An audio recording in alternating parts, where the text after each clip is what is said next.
Barusan saja punya tamu banyak. Kebetulan bersamaan dari Jawa Timur, dari Semarang, dari ini dekat sini, Tuban, dari Rembang sendiri, waktu bersamaan. Dalam perbincangan itu ada yang menarik yang perlu saya sampaikan. Mereka itu bertanya kepada saya, mengapa Kiai mendukung Kiai Imad? Barangkali ada yang tidak disampaikan di publik, tapi disampaikan di kita. Akhirnya saya jawab, saya tidak mendukung Kiai Imad, tapi mengapresiasi. Ketawa semua. Pada ketawa semua. Iya kan? Sebenarnya yang menggugat nasab klan Ba'alwi, yang mereka itu mengaku sebagai cucu Nabi, itu kan hanya Kiai Imad. Melalui tesisnya. Satu orang Kiai Imad. Menggugat klan Ba'alwi yang notabene tidak hanya ada di Indonesia, tapi di seluruh, hampir di beberapa negara itu ada Ba'alwi. Khususnya beberapa negara Islam. Jadi kalau menggugat Ba'alwi, nasab Ba'alwi, itu berarti menggugat dunia. Dan itu hanya Kiai Imad dari Jawa. Jawa Banten. Karena dia memang ada darah Jawa, darah Banten, itu. Darah Madura. Yang jelas Al-Jawi. Satu Kiai Imad.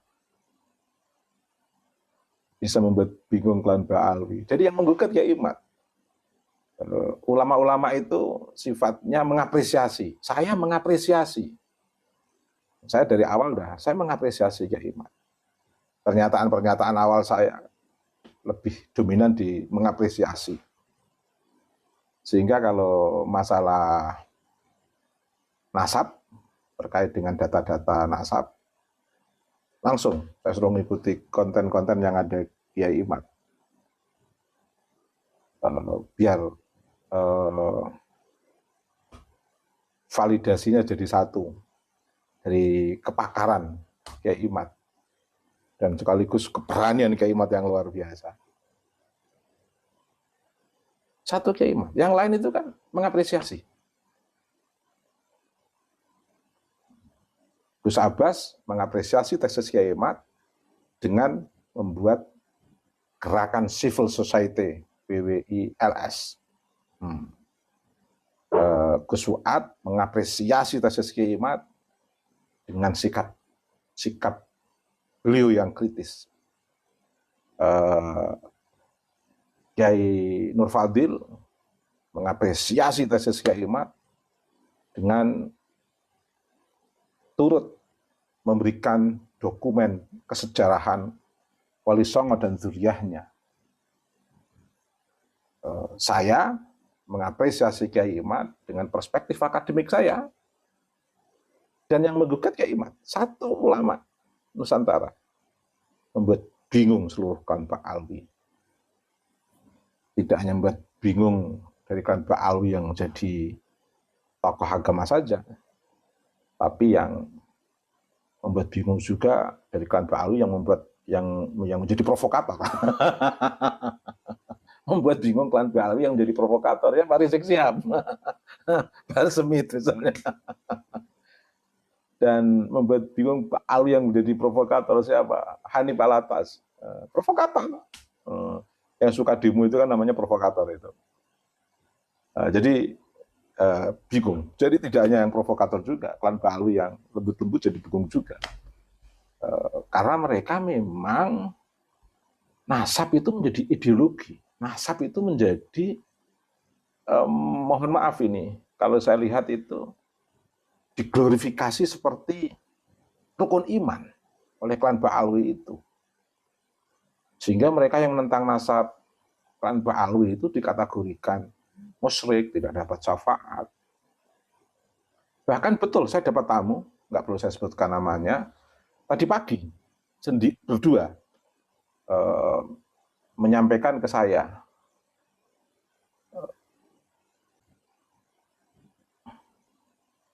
An-nar liman aso Bani Hashim. Neraka itu untuk orang yang mengingkari Bani Hashim. Dia mengatakan begitu. Saya tanya, pernyataan itu dari mana sumbernya? Pokoknya dengar begitu, katanya. Itu karena mungkin ikut ceramah Pak Alwi itu. Lah terus, gimana kalau kita mengingkari Abu Jahal? Gimana kalau kita mengingkari Abu Lahab? Dia juga Bani Hashim loh, misalnya. Kan jadi repot kalau tag ini dijadikan pembenaran. An-nar liman aso Bani Hashim, ini kan kacau. Luar biasa. Ini contoh-contoh doktrin-doktrin yang mengarah kepada upaya memaksumkan Pak Alwi. Berbahaya. Berbahaya. Fitnah syara akan muncul nanti orang ngaku-ngaku cucu Nabi. Tapi kontrari salah. Karenanya fenomena yang sudah luar biasa, gejala fitnah syara sudah nampak di depan mata, muncul tesis kayak iman. Akhirnya para ulama Nusantara banyak yang mengapresiasi. 99%.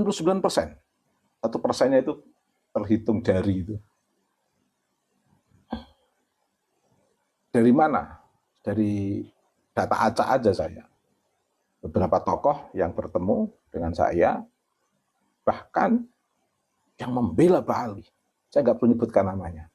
Pembela Pak Ali. Saya nggak perlu menyebut namanya. Saya ulang lagi, pembela Pak Ali. Diam-diam ngomong sama saya, mengapresiasi tesis Kiai Iman. Mengapa dia menjadi pembela Pak Ali secara publik? Ya udah terlanjur. Dekat dengan Pak Alwi. Tamu-tamunya Pak Alwi banyak, keluarganya ada dari Pak Alwi. Dari pengurus NO, nggak saya sebutkan namanya, PCNO dari mana juga nggak perlu saya sebutkan. Sering mengikuti kegiatan-kegiatan yang berhubungan dengan Habib itu. Tapi menjelaskan kepada saya, mendukung tesis Kiai Iman, mendoakan dari doa dalam senyap. Doa dalam senyap, tidak mau terus terang dia. Yang tidak nampak. Dan bahkan yang nampak di komunitas Pak Alwi. Kalau yang nampak nggak saya bahas, sudah jelas-jelas mainstream, sudah menjadi arus utama sekarang ini. Dan semuanya sifatnya mengapresiasi.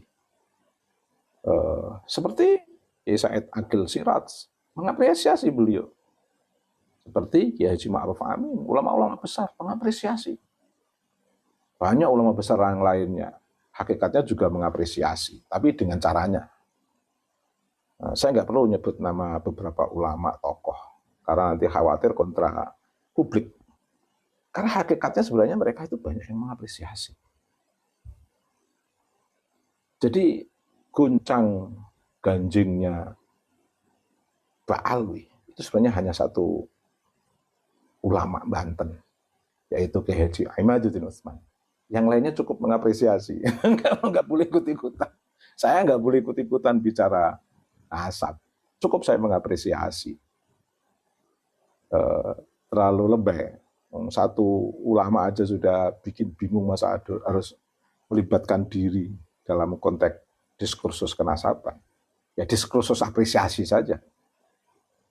Gus Aziz Zazuli mengapresiasi tesis Kiai Iman dengan cara apa? Membuka seluruh hasanah-hasanah karya Pak Alwi yang sangat cenderung dengan syiahnya itu.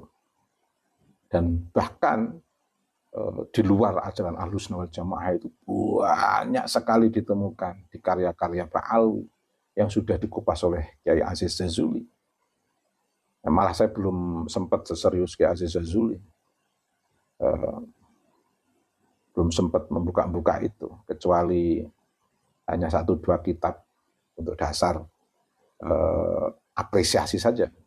Kalau dasar apresiasi mengapresiasi Kiai Imad itu kan tidak perlu buka banyak kitab. Kalau hanya mengapresiasi tesis Kiai Imad itu kan 1-2 kitab sudah cukup.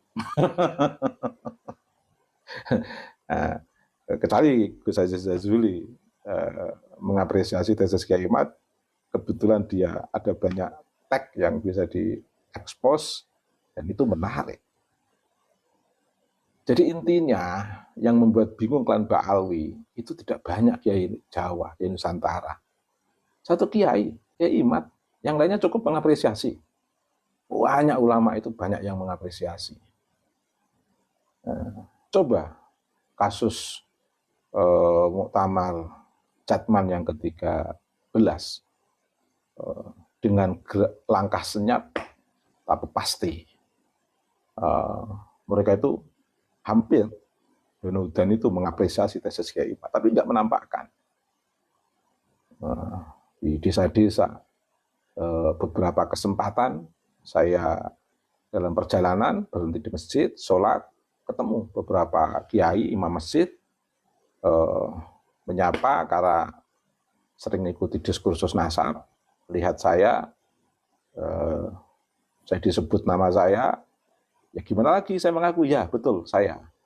Terus dia akhirnya minta saya mampir ke rumahnya, dibuatkan kopi, tapi saya janjikan sebentar, 10 menit. Atau ada yang berhenti di teras masjid, hanya 5 menit. Intinya apa? Mengapresiasi tesis Kiai Imaduddin Usman. Jadi yang menggugat klan Ba'alwi itu hanya satu, Kiai Imaduddin Usman. Yang lainnya mengapresiasi, bersama dengan apresiasi itu merefleksikan kekhasannya masing-masing untuk mengiringi apresiasi itu. Karena memang mengapresiasinya para tokoh pergerakan, para kiai itu kan nggak hanya sekedar apresiasi. Tentu ada refleksi-refleksi yang ngimbangi pola apresiatif itu. Saya mengapresiasi Kiai Imad, ya ngimbangi dengan pandangan-pandangan akademik saya. Tapi intinya hanya Kiai Imad yang menggugat. Gagah. Padahal pernah direndahkan perbandingan satu Habib dengan 70 ulama. Jauh sekali. Sebaliknya, satu Kiai Jawa tidak hanya 70 habaib. Masya Allah. Bahkan kalau dihitung ribuan habaib, seluruh klan ini kan akhirnya harus berhadapan dengan satu Kiai, itu Kiai Imaduddin Usman. Kiai yang lain cukup mengapresiasi. Validasi keabsahan dari gugatan ini ada pada tesis Kiai Imaduddin Usman. Yang lainnya mengapresiasi. Sekali lagi, mengapresiasi. Cuman mengapresiasinya ada yang menampakkan, ada yang tidak menampakkan, ada yang malu-malu antara menampakkan dan tidak menampakkan. Itu saya sampaikan ke tamu pada ketawa semua sampai akhir itu tadi. Ya pada akhirnya salam untuk Kiai Imaduddin Usman. Semuanya mengapresiasi tesis Kiai Imaduddin Usman dan mendukung demi membendung fitnah sara. Mengaku cucu Nabi kontra risalah terhadap Nabi Muhammad. Kalau ngaku cucunya si A yang nggak ada hubungannya dengan Nabi mungkin tidak apa-apa. Tapi kalau mengaku cucu Nabi berarti di situ dengan pola yang kontra risalah, berarti di situ menjadi tanda munculnya fitnah sara. Sekarang sudah di depan mata. Maka harus kita bendung fitnah sara itu. Dengan cara apa? Dengan cara yang elegan, dengan cara yang humanis, dengan cara yang ilmiah, dengan mengapresiasi tesis Kiai Imaduddin Usman, dengan apresiasi yang berbeda-beda caranya. Seperti saya, apresiasi dengan perspektif akademik. Sekali lagi, selamat Kiai Imad. Ternyata banyak dirindukan oleh ulama-ulama di Nusantara ini. Bahkan dunia. Bahkan sudah mempengaruhi Malaysia yang luar biasa kebijakannya itu. Yang Indonesia malah masih asik-asik dalam diskursus di sosial media. Tapi tidak apa-apa. Karena target kita adalah edukasi. Bukan pengadilan, bukan kekerasan. Tapi saya nggak tahu ending dari gugatan Kiai Imad ini, tapi pada prinsipnya apa yang dilakukan oleh Kiai Imad itu cukup atau patut kita apresiasi dengan doa tentunya. Semoga Kiai Imad selalu dalam anugerahnya. Terima kasih.